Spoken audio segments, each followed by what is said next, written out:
안녕하세요. 한진호입니다. 대한민국 국민들이 가장 많이 가입하고 있는 보험은 국민건강보험이죠. 자, 그 다음으로 실손의료비 보험이 가장 많이 가입을 하고 계신데요. 줄임말로 우리가 실손보험 또는 실비보험이라고 말을 합니다. 자, 오늘은 이 실손보험에 대해서 가입 기간별로 보장 내용과 또 변경된 내용들, 그리고 현재의 착한 실손으로 전환하는 전환 제도에 대해서 알아보고요. 마지막으로 올해 2021년 7월에 개편 예정인 4세대 실손보험에 대해서 알아보는 시간을 갖도록 하겠습니다.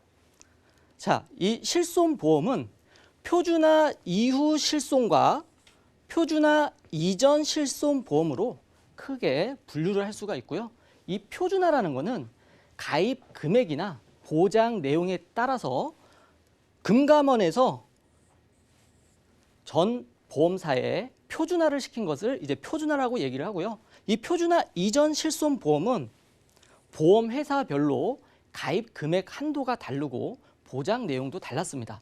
그래서 어느 분은 1억, 어느 분은 5천만 원, 어느 분은 3천만 원 이렇게 실손보험의 가입 금액 한도가 다 달랐는데 표준화 이후부터는 이런 것이 다 통일이 돼서 이제 같아졌다라고 말씀을 드릴 수가 있고요. 그리고 현재는 2017년 4월에 개편된 실손보험은 3세대 실손이라고도 하고 현재 착한 실손이라고도 합니다. 그러면은 각 시기별로 어떤 보장을 해줬고 또 어떻게 변경을 됐는지 한번 자세히 알아보도록 하겠습니다. 자, 표준화 이전 1세대 실손보험이고요. 2009년 10월 이전 가입자 분들입니다. 가장 큰 장점은 병원 입원 의료비 한도가 1억까지 최대 되시는 분들도 계시고요. 통원의 한도는 50만 원 또는 100만 원까지도 가입의 한도가 있는 분들도 계십니다. 현재의 실손보험에 비해서 이 가입 금액 한도가 굉장히 높죠. 그리고 가장 큰 장점이 급여, 비급여 상관없이 100%를 다 보장을 해드렸고요. 그리고 현재도 이 실손보험을 가지고 계신 분들은 현재도 그렇게 보장을 받고 계십니다.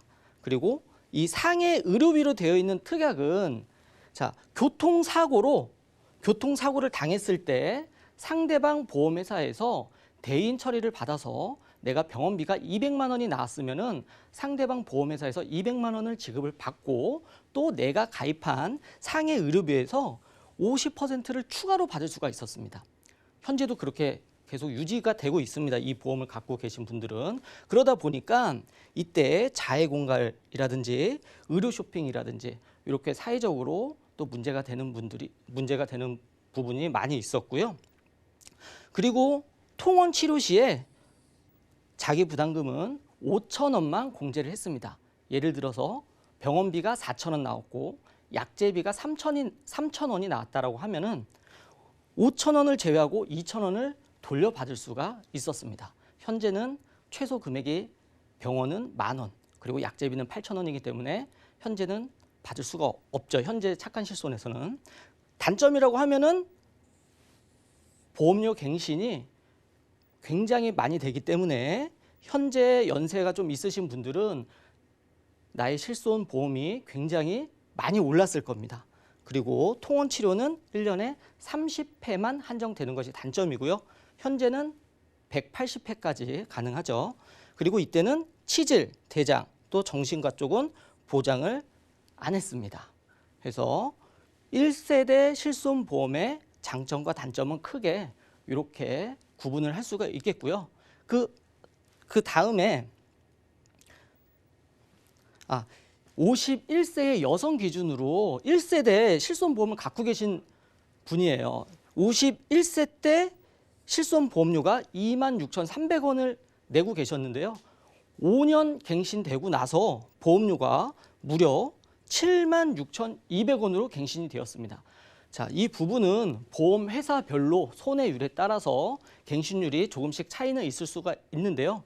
만약에 이분이 61세, 66세, 71세 갱신이 또 된다면은 과연 그때 가서 40만 원, 50만 원 되는 실손 의료비를 감당을 할 수 있을지 한번 생각을 해볼 문제고요. 자, 그 다음부터는 이제 2세대 실손보험이라고 해서 정부에서 개입을 하죠. 금융감독원에서 표준화를 합니다. 이때 표준화 되는 게 한도가 1억 원, 자, 5천만 원 한도. 죄송합니다. 이게 펜이 잘 안 써져가지고. 자, 1억 원이었던 한도가 표준화가 되면서 5천만 원 한도로 변경이 되고요. 그리고 통원 한도는 50만 원, 100만 원, 또 물론 회사에 따라서 10만 원인 회사도 있었지만 이때부터는 통원 한도는 30만 원으로 조정이 됩니다. 그리고 과거에는 해외 의료비라고 해서 내가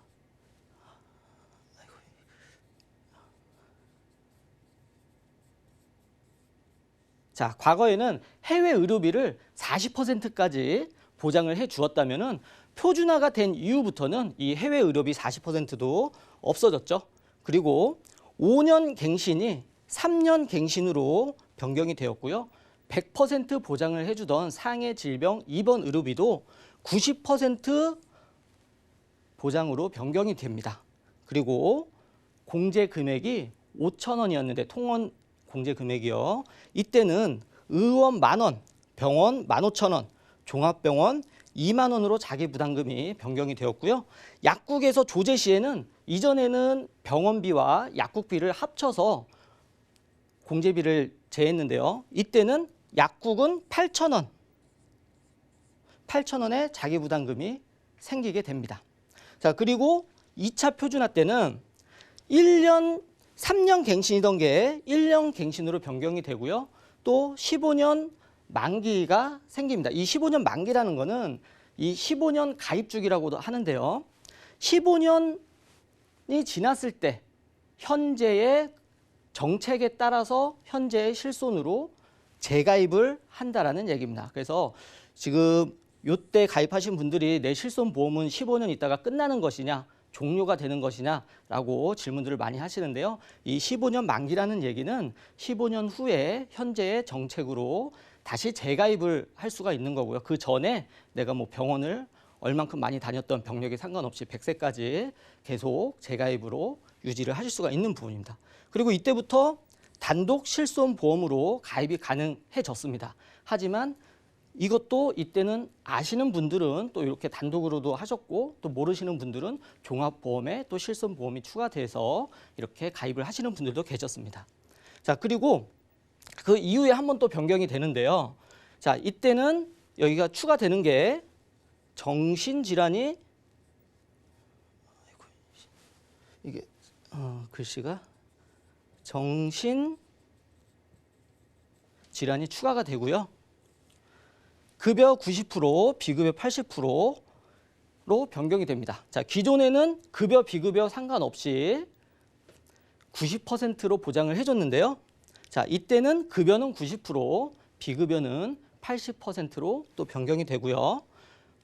그리고 본인 부담금 의원 10,000원, 병원 15,000원, 종합병원 2만 원과 또 급여 10%, 비급여 20% 중에서 큰 금액을 부담을 하게 됩니다. 자, 그리고 2017년 4월에 현재의 착한 실손이 개편이 됐는데요. 자, 비급여 중에서도 요 세 가지 도수치료, 비급여 주사료, 그리고 MRI 촬영은 특약으로 가입이 가능해졌습니다. 자, 요 부분을 또 모르시는 분들은 설계사분이 특약을 추가를 안 하셔가지고 이 부분이 실손보험에 빠지는 분들도 간혹 계십니다. 그래서 이 질병 상해 입원 의료비 또 통원 의료비 또 이 특약도 함께 추가를 해서 가입을 해야 되고요. 2017년 4월 1일부터 자, 이 실손보험만 단독으로 판매를 할 수 있게 개정이 됩니다. 그래서 이제 이때부터는 종합보험에 같이 끼워서 하는 상품이 없어지고요. 실손보험 단독 상품으로만 판매를 할 수가 있고, 또 이때부터는 유병자, 자, 유병자 보험이라고 해서 당뇨나 뭐 혈압이 있던 분들이 실손보험에 가입이 안 됐는데 또 유병자 보험을 만들어서 유병자 분들도 실손보험에 가입할 수 있도록 이렇게 개편이 되었습니다. 그래서 현재 실손보험 보유계약 통계를 보게 되면은 표준화 전에 가입하신 분들이 25.4%, 그리고 표준화 후에는 55.5%, 그리고 현재의 착한 실손과 유병력자 실손의 가입 비율이고요. 자, 이 전체 상품으로 봤을 때 이 100% 보장을 받고 계시는 표준화 이전의 가입자 분들의 손해율이 무려 143% 정도 되고요. 그리고 90% 보장을 받으시는 분들이 138%, 그리고 현재의 착한 실손으로 가입하신 분들이 손해율이 103% 정도 된다고 합니다. 자, 현재 착한 실손도 손해율이 100%를 넘어가기 때문에 요즘에는 이 실손보험에 가입하기가 굉장히 까다롭습니다. 예전에 30개 보험회사에서 판매하고 있던 이 실손보험이 11개 회사가 실손보험 판매를 중지하였고요. 그나마도 지금 판매를 하고 있는 회사들도 현재는 뭐 방문 진단을 해서 혈액 검사를 해서 또 이 보험회사가 만족하는 수치가 나와야 가입을 시켜준다든지 지금 이렇게 굉장히 까다로워지고 있기 때문에 신규로 가입하시는 분들은 한번 이 부분에 대해서 설계사 분과 상의를 잘해서 여러 회사의 심사를 한번 넣어볼 필요가 있을 것 같습니다. 자, 그리고 현재의 착한 실손은 선택형이 98%, 표준형이 2% 정도 되는데요. 이것은 현재의 착한 실손에서도 내가 선택을 할 수가 있습니다. 급여 10%, 급여 90%, 비급여 80%의 보장을 받을 것이냐, 급여와 비급여를 80%를 보장을 받을 것이냐, 이 부분에 따라서 이제 보험료가 차이가 조금은 있지만 대부분의 분들이 100명 중에 98명은 다 이렇게 선택을 하고 계십니다. 그리고 현재 착한 실손으로 전환하는 데 있어 가지고 많은 분들이 궁금해 하시는 것 중에 하나가, 내가 그동안에 병원을 다녀서 없었던 혈압이 생겼고 또 고지혈증도 생겼고 또 당뇨약도 드시고 계시고 이렇게 지금 많은 약을 복용하고 있는데 현재의 착한 실손으로 전환을 할 수 있는지 또 문의를 많이 주시는데요. 자, 그런 분들 모두 전환이 가능하십니다. 안 되는 기준이 있는데요. 06년 8월 31일까지는 신경정신질환 관련 병력이 있다거나 선천성 기형, 변형 및 염색체 이상, 그리고 요추 및 기타 추간판 장애, 이 디스크 관련해서 진단을 받았다라고 하면은 이 전환이 좀 어려울 수가 있고요. 그리고 07년 12월 31일 이전까지는 자, 디스크가 빠지고요. 신경정신질환 관련, 그리고 선천성 기억, 변형 및 염색체 이상이 있는 분들은 어려울 수가 있습니다. 그리고 15년 12월 31일 이전에 가입하신 분들은 신경정신질환 관련으로 진단받은 내용이 없다면은 현재의 착한 실손으로 전환을 하실 수가 있는데요. 자, 이 착한 실손으로 무조건 전환하는 게 좋다라고 말씀드리는 건 아닙니다. 아까 보셨듯이 나는 병원을 한 번도 안 갔는데 보험료가 계속 오르는 겁니다. 자, 여기서 보시면은 이 100%로 보장을 받는 분들 비율이 지금 현재는 37.5%지만 이 중에서 병원을 잘 안 가시거나 또 나이가 조금 어린 젊은 분들은 지금 이렇게 착한 실손으로 변경들을 하고 계십니다. 그러면은 어떻게 됩니까? 이 비율이, 가입자 비율이 떨어지겠죠? 그러면 현재 1세대 실손을 보유하고 있는 분들은 병원을 자주 가신다거나 아니면은 보험금을 청구를 많이 하시기 때문에 전환을 안 하시는 분들이 남아있게 됩니다. 그러면 현재의 이 손해율보다도 손해율이 더 높아질 수가 있고 보험료는 더더욱 올라갈 수도 있습니다. 그렇기 때문에 내가 병원을 많이 안 다니고 현재 뭐 보험금 탈 일이 없거나 아픈 데가 없이 건강하다라면은 그런 분들에 한해서 착한 실손으로 전환하는 것이 유리하지 않겠나라고 생각을 한번 해보게 되고요. 자, 현재 착한 실손 보상 기간 관련해 가지고 한번 알아보면요. 이거는 이제 질병 상해로 입원했을 때 자, 5천만 원 한도까지 보상을 받는데요. 만약에 한 가지의 사고로 입원을 했는데 426일 동안 계속 입원을 할 수는 없겠죠. 입원을 했다가 퇴원을 했다가 이런 것을 반복할 수도 있고요. 하지만 그것이 한 가지의 사고로 인해서 계속 지속적으로 입원을 하였다라면은 최종 종료일, 자, 1년이 지났습니다. 그리고 이 기간 동안에 5천만 원을 소진을 다 했어요. 그러면은